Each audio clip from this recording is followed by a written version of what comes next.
പ്രിയപ്പെട്ട അൻവറാക്ക ഞങ്ങളിങ്ങനെ വളരെ സ്നേഹത്തോടെ വിളിക്കും. 5-6 വർഷക്കാലം ഞങ്ങൾ ഒരുമിച്ച് പ്രവർത്തിച്ചവരാണ്. നിലമ്പൂരിന്റെ ഒരു വികസന ചരിത്രത്തിൽ സ്വർണ്ണ താളുകൾ എഴുതപ്പെടേണ്ട ചരിത്രം സൃഷ്ടിച്ചിട്ടുള്ള ഒരു മഹത് വ്യക്തിത്വമാണ് പ്രിയപ്പെട്ട അൻവർ എന്നത്. അവിടെ വലിയ പ്രളയ ദുരന്തമുണ്ടായ സമയത്ത് ഞാൻ തന്നെ കണ്ടിട്ടുണ്ട്.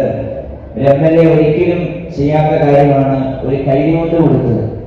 എളുപ്പം കാലത്ത് പ്രളയ ദുരന്തമുണ്ടായി, പാലം ഒലിച്ചുപോയി, പോത്തുകല്ല് എന്ന് പറയുന്ന അവിടെയുള്ള സ്ഥലം ഒറ്റപ്പെട്ട് കിടക്കുന്ന ഒരു സമയത്ത് അദ്ദേഹം സധൈര്യം ഇറങ്ങി അവിടെയുള്ള പ്രവർത്തനങ്ങൾക്ക് അതിശക്തമായ നേതൃത്വം.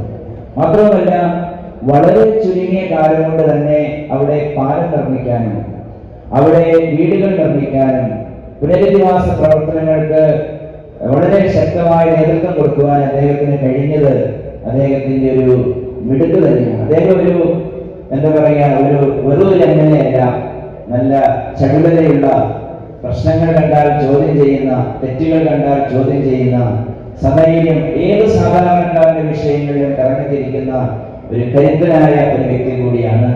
എന്നെ ഒത്തിരി സഹായിച്ചിട്ടുണ്ട്. പല രീതിയിലും പല രൂപത്തിലും നമുക്ക് ഒരുമിച്ച് പ്രവർത്തിക്കാനായിട്ട് കഴിഞ്ഞിട്ടുണ്ട്.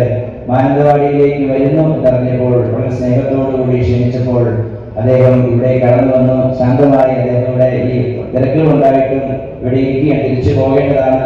ഇവിടെ കൂടിയിരിക്കുന്ന ഒത്തിരി സന്തോഷമുണ്ട്. നമ്മുടെ മുഖത്തേക്ക് നോക്കുമ്പോൾ തന്നെ ഒത്തിരി സന്തോഷമാണ്. ഈ കൂട്ടായ്മയിലേക്ക്, എൻ്റെ ഈ ഇടവ പള്ളിയുടെ നടത്തപ്പെടുന്ന ഈ നാടിന്റെ പൊതു പരിപാടിയായിട്ട് നടത്തപ്പെടുന്ന ഈ കൂട്ടായ്മയിലേക്ക് മുഖ്യ സന്ദേശം നൽകാനായിട്ട് ഇവിടെ എത്തിച്ചേർന്ന പ്രിയപ്പെട്ട അൻവറാക്കെ വളരെ സ്നേഹത്തോടെ സന്തോഷത്തോടെ നല്ലൊരു നമുക്ക് ഏറ്റവും പ്രിയപ്പെട്ട വ്യക്തിത്വമാണ് നമ്മുടെ പ്രിയപ്പെട്ട EJ ബാബു. അദ്ദേഹം